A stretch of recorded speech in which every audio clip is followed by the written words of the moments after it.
All right. Good morning, folks. Welcome in. It's House Edge Live with John from Casino Gaming TV here.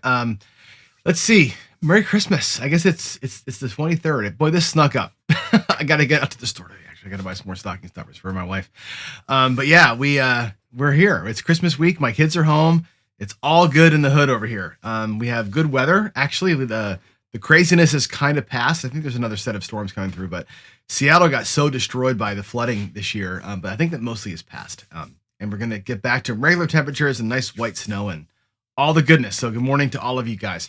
Good show today. I got to put your thinking caps on. I want to ask you all a pointed question in a few minutes here, and then we're going to get into more preview of the ABCs of gambling before we get out of here for the week. So reminder, as we get into this show and kind of what's coming up. Hey, Frank's here. Good morning, Frank. The Hot Nine. Let's see. Why do I do these shows every day? Like people, my wife especially. Why do you get up at 7 o'clock in the morning or 6:30 and do these shows? Because I believe pretty hardcore that the game has changed at the casino. Like at least in the past, even though these statements have always been true, it's always been they're looking to bankrupt you. That's always been the thing. In the past, they would ban you or break you in two, I guess, right? In the old days, if you were cheating them. But at least it was a fair game, right? It was a fair game. Nowadays, the game isn't fair. Everything is a side bet. The regular games are not even good, right? You can't hardly find a 3-2 blackjack, regular rules blackjack game. You can't find it anymore. It's hard to find in the bigger towns, right? Favorable player rules in blackjack, in craps, in roulette aren't around as much anymore. The tables all have these crazy side bets that, wow you with, $20,000 or 18 to 1 or whatever. They're just trying to destroy you with that stuff, right? This show, my friends have shows, my friends have podcasts. We all exist for the same reason. Everybody here is trying to push this message out, right?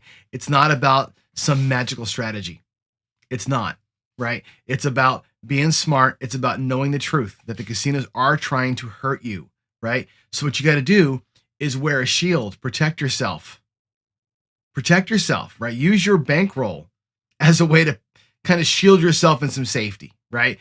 Use wins as leverage, mitigate your loss, understand how you view risk and play accordingly, right? Identify when it's time to get in and get out.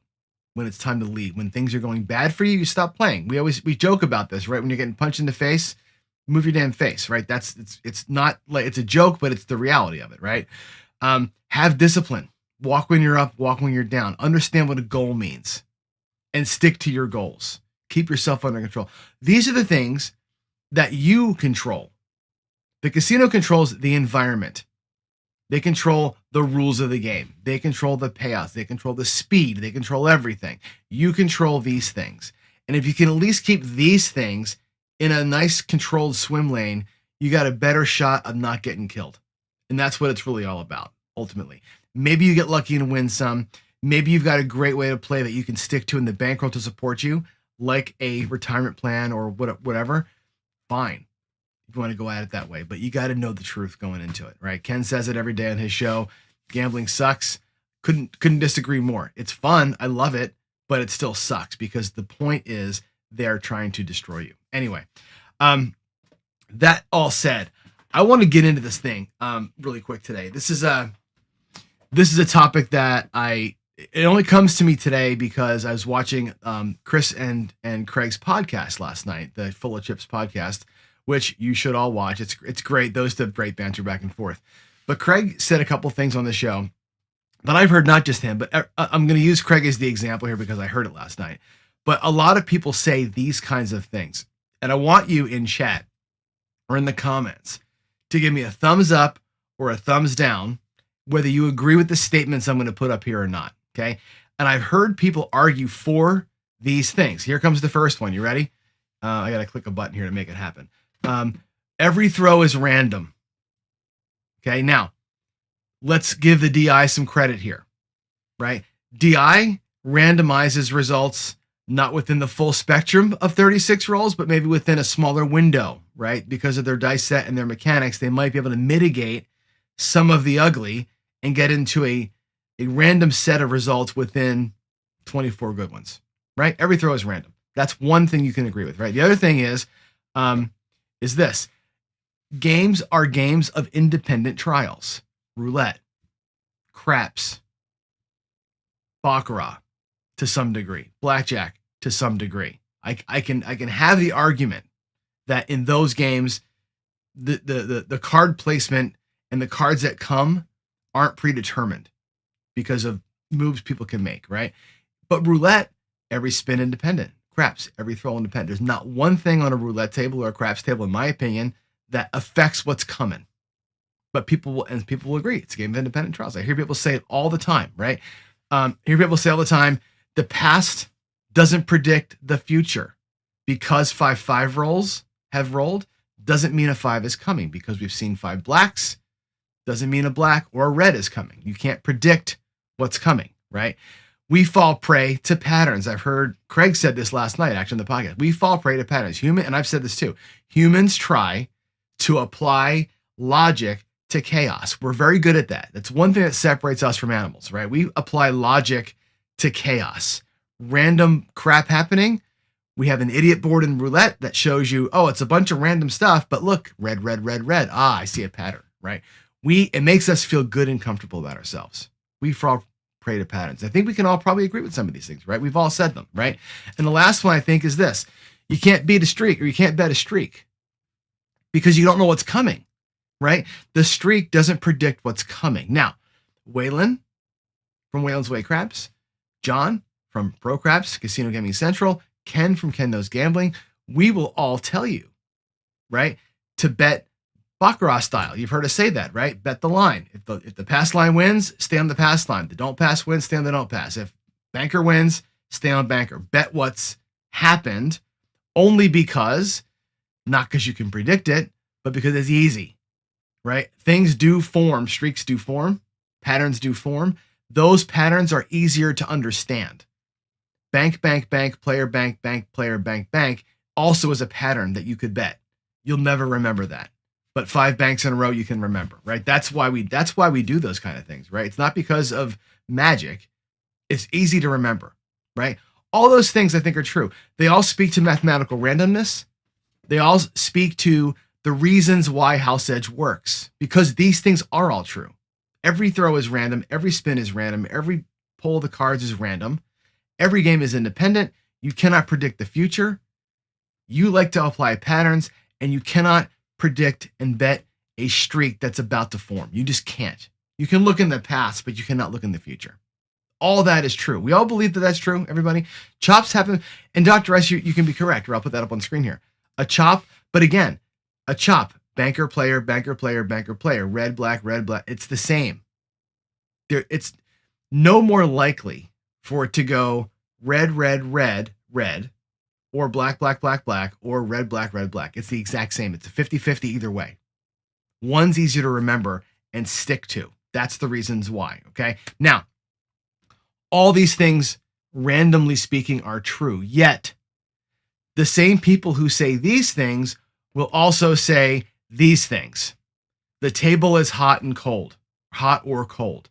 They will say, bet what's coming. Now, again, thumbs up. If you agree with these statements, also thumbs up. Do you think a table can be hot or cold in craps or in roulette, or a shoe can be a hot shoe or a cold shoe? Do you believe you can only make money by betting what's coming, right? By understanding what the table's giving you, is what Craig said last night. His exact quotes were, know what the table's giving you, bet what the table's giving you. And if you don't adjust, you will lose, right?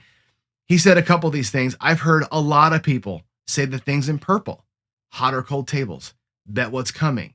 What's it giving you? If you don't adjust, make sure you can bob and weave, right? You cannot believe that games are games of independent trials and everything is random, and also believe that a table is hot or cold. Because hot or cold is a feeling. Hot or cold is applying pattern to randomness. Hot or cold, bet what's coming, you're saying you can predict the future, right? You cannot believe the top section and also believe the bottom section. I don't believe in this case multiple things can be true. I know people say that a lot. Two things can be true at once. That is the case in a lot of the world, but I don't believe that in this case, both things can be true. Both groups of statements can ever be true at the same time. You either are a faith player. I'm going to bet what's coming. I'm going to jump into the streak. I'm going to ride the wave. Or you're going to be like, it's all independent. The way that I'm playing has to be able to respond on its own either way. This is where hybrid playing craps has an advantage if you're in the top section. If you're a top section person and you're a hybrid player, your play can go in both directions autonomously as you're playing it. That's using your brain to apply principles into a way of thinking. This is really important stuff, right? We talked yesterday a little bit about having craps chat be kind of like the great debate, like pick people on both sides. This is what I'm talking about. I'm not going to give you the answers here, obviously. I'll give you my opinions on this, but you could have people on both sides of this coin coming onto a show and doing this. That's what I want to get to with craps chat. And I wanted to give you kind of a sense of sort of the feelings that I've got. Now we can look at some of the comments here really quick before I jump into the next piece here. Let's see. James Newberry says the percentage of failed patterns, something to take notice of. Now, if you're playing a pattern system, and I'll use Waylon's way craps as an example, a way to play, you're just going to bet the 4 or the 10, whatever he's doing, right, on one of his systems, and just play it straight forever, right? You're in the top group. You're in the top group, but you're aware that the bottom is going to happen. You're aware that at some point the table is going to give you what you need to come out of it. If you're a ladder player, like Dr. S is, right, and also Waylon, you're going to be in the top group. You're going to say, look, I'm understanding that all these things mathematically are true. However, the ladder is going to protect me by not having to worry about what's coming. I don't care what's coming because my way of playing accounts for it. Very interesting way to talk, right? Waylon says you can't predict what's coming, but you can bet on it until it stops. That's what I do. When I say streak betting, I bet on what's coming until it stops, right? I don't predict the streak's coming. I don't feel that it's in the middle of it, but I'm sure as hell going to bet what's happening, right, over and over and over. And then when it stops, I'm probably going to be done because that will have achieved my goal most of the time. Okay. Yeah. Two things can be true at the same time, but I think in this case, these types of statements here are diametrically opposed, or these two statement groups, I think are diametrically opposed. So that's my opinion on it. I'm sure we'll have people that disagree with that, and that's totally cool. I think this is a good start of conversation here for a future set of shows, and I wanted to give you kind of a sense of thinking about these common statements from both sides of it. Anyway, let's get back to the ABCs of craps. Oh crap, I'm on the wrong thing. Hold on. Whoops, I didn't move the needle. Hold on, I screwed up. I got to do this really quick. I gotta pull. Oh my goodness gracious! I gotta pull the numbers. I gotta pull the things up from tomorrow or for later. Crap. Hang on. I gotta move these down. See this? I did not set myself up for success. You guys talk amongst yourselves while I do this. Okay. Here's today's topics. All right. Here's the rest of the alphabet's coming, by the way. Here it is. Here's the whole rest of the alphabet. You ready? Bam. There it is. Now let's play the game. Here we go. All right. We're going to pick up at letter S. Letter S, I think is the first one for today, right? Is that right? It is. Okay. Here we go. Why is that not showing? Hello. There we go. All right. So the ABCs of craps. This is the last set of letters we're going to go through. And again, if you've got an idea of something, hashtag S and then John, you suck. Whatever it's going to be that you want to say about it, you can say it. All right. Here's the S's. And again, I got some good ones yesterday. Yesterday I forgot a bunch, which was great. So today, if you got some, here it is. So you're saying there's a chance. That's fantastic. Staking the game, right? Systems play is what we're talking about here, right? Is systems the best way to play versus feel? Systems versus feel is kind of what we're talking about, right? Single deck games. How big of a deal is it to find a single deck game, right? What about other games besides blackjack that are single deck games? Can they be exploited, right? Talking about obviously poker. I'm talking about 3-card poker, maybe pie gow. Are there ways to play single deck style games that you can really capitalize on, right? That we don't really talk about that much. Session management, slots. I can do a million shows on slots, obviously, right? My show on slots is going to be this. Don't ever fucking play a slot. That's the easiest one, right? Surrendering in blackjack's a big one. Waylon has a good one that I forgot. S, stay satisfied. Dr. S brings me S, stay focused. Badger Baron says T for toke. I think I got it in here, don't I? Oh, no, I don't. It's in my side notes, but I'll put that out there too. T for toke, right? Table conditions. We just talked about it. Are table conditions even a thing? Is team play a thing? You know, I love me some team play talk, right? Tilt control. Understanding how much the true count matters when you're counting cards and how to get to a real true count. And again, true count doesn't only just work on the game. True count actually affects side bets. If you're a side bet person, which you know how I feel about side bets, true count can actually have something to say about that, right? True odds and craps. The only game in the casino that gives you true odds up to, and I want you to think about this before I jump in. A little preview of my thoughts on this. To all the math guys, this is to all the math guys out there. I love all of you guys. You're some of my best friends in the world, but you're wrong about this. You're wrong about the true odds. And here's why I say that. The best bet in the casino, true odds. You can't get them anywhere else, right? Here's the truth about those things. They are, number one, they are ties, right? True odds are always a tie. There's no advantage to you. There's no advantage to the house. Because there's no advantage to the house, people say it's the only thing that you should bet. Okay? It's a bunch of hooey. The casino does this many things. You see my hand? 0 things. There are 0 things the casino does that are good for you. Not one. Except for make fantastic food and hire great chefs. They do that. That is a service they provide you, not for free, but they do that. Other than that, they do nothing in your favor. If a casino is willing to give you 10x your bet, 100x your bet, 20x your bet, max odds, free odds, no edge, and you're falling into the prey, you're falling into the grasp of this belief that that's a good thing for you, you have a problem. You have a problem with reality. I'm sorry. I know that it lowers the house edge. It brings you closer to a tie. You lose less often. Belief for you. I'm there to win, not lose less often. You cannot win with 50-50 bets under those conditions. You just can't. The casino does not give you true odds because they love you. It's not good for you to pull $250 out of your rack to jack up behind a $25 pass line bet. That is just not good for you. And the casino is asking you to shove it all in. Every single dealer is trained to ask you for full odds. Why? It's good for the house, not good for you. It's about losing that money more often than you win it before you leave. Over time, it's a tie. In that short run, that'll drain your fucking bankroll. I can't snap my fingers right because but it'll drain your bankroll. Not good for you. Use your heads. Having minimum discipline or table minimum discipline. Understanding that trends, like we talked about before, are not real. There are no trends in random games. If you believe everything is independent trials, then you cannot believe in trends.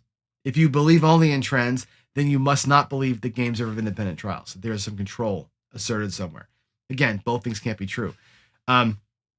Ken says track and track. Somewhere I got to put in, by the way, I'm going to put it myself. I'm going to do hashtag E for envelopes. That's going to be a topic in the E section. I got to get to that too. T, true progressions. Okay, that's great. True odds and line bet for most players are worse than making a place bet. It is worse. Unless you get past 5x, it's worse. But the thing is the volatility of odds. It destroys your bankroll. True odds taken at 10x, wonderful. You lower the house edge, but it will destroy your bankroll. 10x odds on a craps table is about the same as perfect blackjack. Perfect strategy. It's about the same house odds, house edge. Would you, because you have a 0.3% house edge in blackjack, just rail dump your entire stack on a one bet? No, you wouldn't. Why would you do it in craps? Because the casino tells you it's the best way to do it. You got to You got to be your own independent person. You got to be an independent thinker on these things. All right, the next one up is the letter U. Now we're getting hard. It's hard to find words that match these letters, but units, unit betting. I'm a huge believer in units. I don't care if it's red or I care because I don't have a lot of money, right? I don't care if it's red or green or black or purple. It doesn't matter in terms of the strategy I want to employ or what I'm going to do. My goal is almost never in dollars. My goal is in units. If I'm buying in for 15 of something, I'm looking to win 3 of something. $1,500 looks like $300 on the win. I bet unit sizes, right? I play blackjack with 20 units. I'm looking to win 10. That's my game. Whether it's $5, $10, a quarter, or 100, right? 20 to win 10. That's it. Okay. Ken, you guys that are putting words out there, put the pound sign in front of it so I can find. I have an algorithm that I use that finds them. Put a pound U underdog, pound U understand the game. Undervalued games, upswings and downswings. Understand that. Up and leave. I love it, Wizard League. That's fantastic. Ken might even say up and pull, right?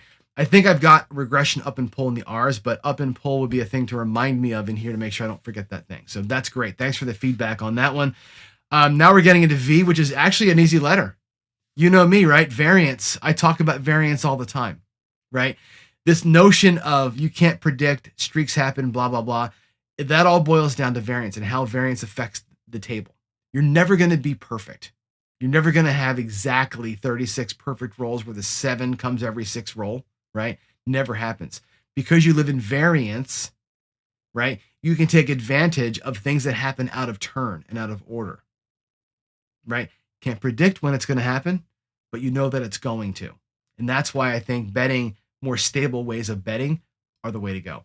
Video poker, the one machine in the casino that you got a chance at. It's the one machine. I was talking to David about this when I was in Vegas last time. It's the one machine that has an RNG that does not predetermine the outcomes. Okay. You look how slots work. The RNG is going in slots. It's predetermined all the outcomes for that machine. The little chip that goes in there already knows which spins are going to win. It's already been determined because it's completely random. It's randomly determined when the wins happen. But video poker, because you make a choice, that can't be the case. It's the one game that's not fully RNG determined. Very interesting, especially if you find the right kind of machine will teach you that, right? Understanding how to play the volatility index, what velocity plays are, and value betting, especially you get into sports betting. We talk about values and that kind of thing. Yeah, U for underdog. There we go. TVW, what's W? Oh, I know. Win goals. Hello, right? You know me, always talking about the win goals, right? Having a winning mindset. My wife is funny. She says to me all the time, and I've been having this conversation with Greg at 555 Craps. I made this thing the other day. One of my little, positive mindset thought things. I was talking about suffering versus pain. And I said, everybody experiences pain. Suffering is a choice, right? Now, there are things that cause you pain that will also make you suffer, right? I'm talking about mental suffrage, right? My wife says to me, you were the most negative, arrogant, asshole son of a bitch I ever knew when we were dating. And I was a jerk. I was an East Coast Philly guy, like and you guys over there know what I'm talking about, right? I was racist. I was everything bad, right? And she fell in love with me anyway, which is her own, I guess that's her issue, right? As I get older though, I'm here, right? I got this winning mindset. I've got this I can't lose mentality. I've got this I'm going to push through the pain. I'm going to run forward, right? I'm going to run into the fire kind of a thing, right? I'm not going to shield. I'm not going to sugarcoat things, right? But I'm also not going to allow negative things to impact me. I'm too old for that now. The negative things that used to impact me don't anymore. I'm just not going to let it happen, right? Winning mindset, does it make you more money at the casino? No. It changes your attitude though. And when you have a good attitude or a bad attitude, you can make good or bad decisions. That's a big thing to me, right? When you walk, calculating weighted probability, right? Understanding, and Waylon, I'm talking right to you here, right? What is the worst case scenario, right? Waylon does a lot of and I know that other people do too, but Waylon's the guy I'm thinking of. Waylon from Waylon's Way Craps has a lot of negative progression games, right? Ladder up when you lose. Ladder up when you lose, come down when you win. Well, you got to know before you do that what your worst case scenario is. So you know how much money to bring. How much money do I need? Waylon probably will tell you in chat if he's still here. I can almost guarantee this.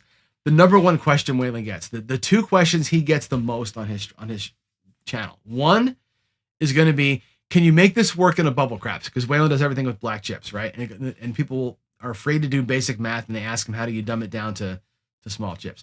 The second thing I guarantee they ask him all the time is, how much bankroll do I need for this if I want to play it at some other level? Guarantee it, right? He will tell you, number one thing you got to do, and Ken, the same thing.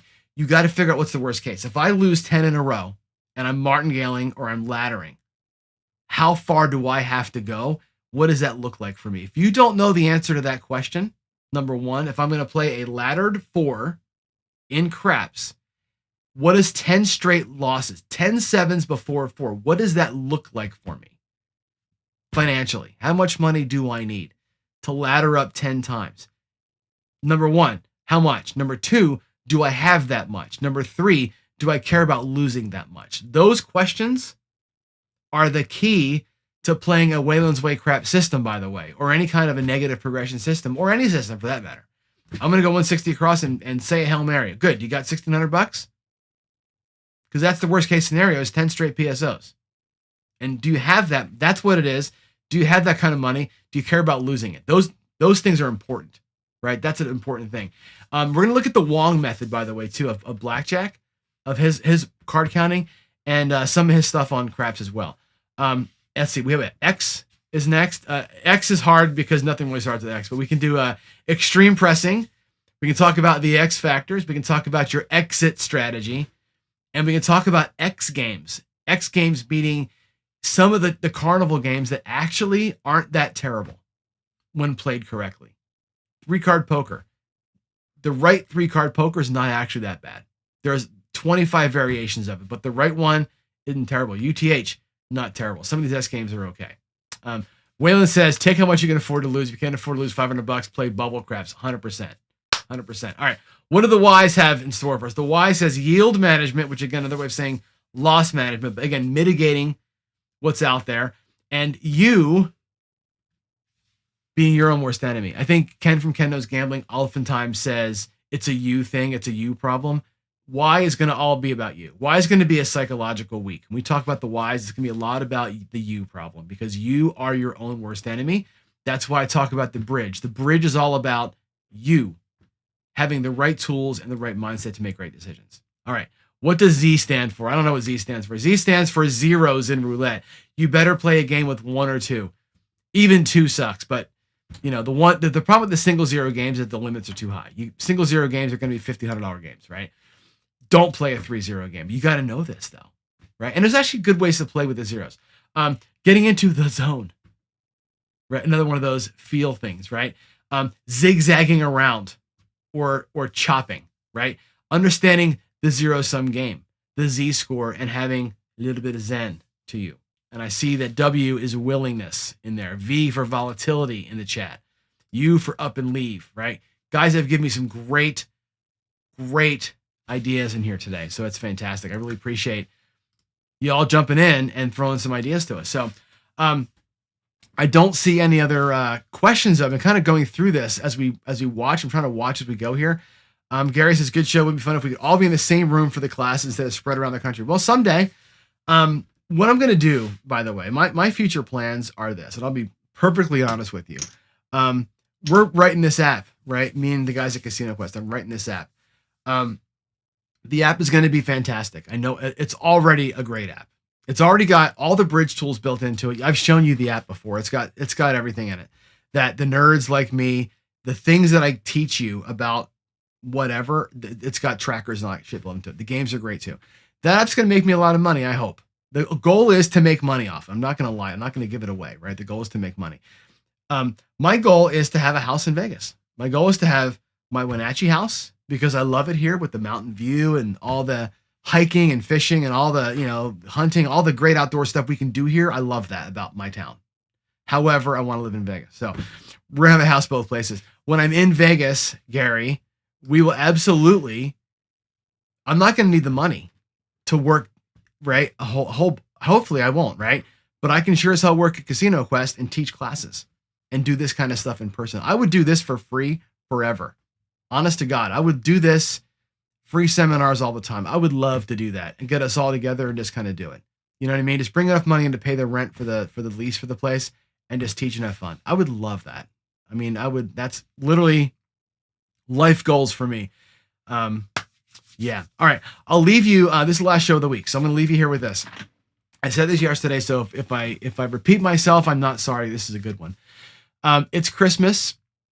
And as you know, I dropped Facebook a while back. I dropped all social media besides my YouTube channel, actually, a while back. I don't watch anything. I don't watch the news anymore. I can't. But for some reason, in my email, an alert came through that said Ed Robinson posted in Facebook. And I'm like, okay, whatever. You know, it's always somebody posting in Facebook. But I saw the first part of the sentence in the email. I'm like, ooh, let me go see what that is.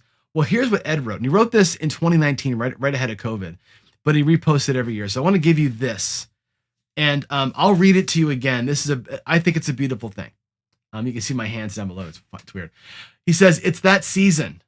The day's close. We hustle and bustle and party and gather and enjoy family, friends, gifts for all, not to mention Santa. Do we stop for a moment and give thanks? It's hard.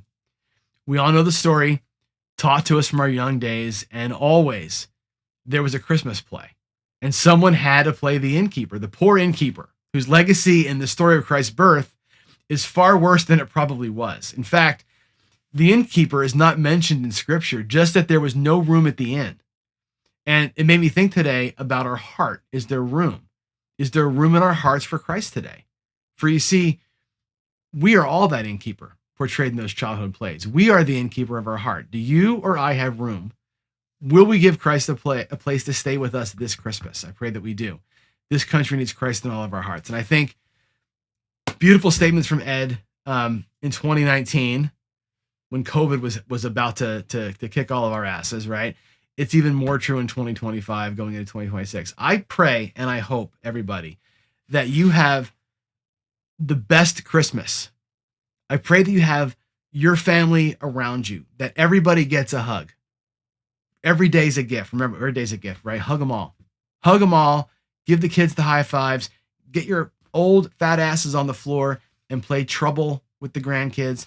Do all the dumb things that you can do with the family this year. Have a good time. Enjoy the new year. Be safe. It's amateur hour, as you know. I will see you all on the 2nd. I think Monday's the 1st.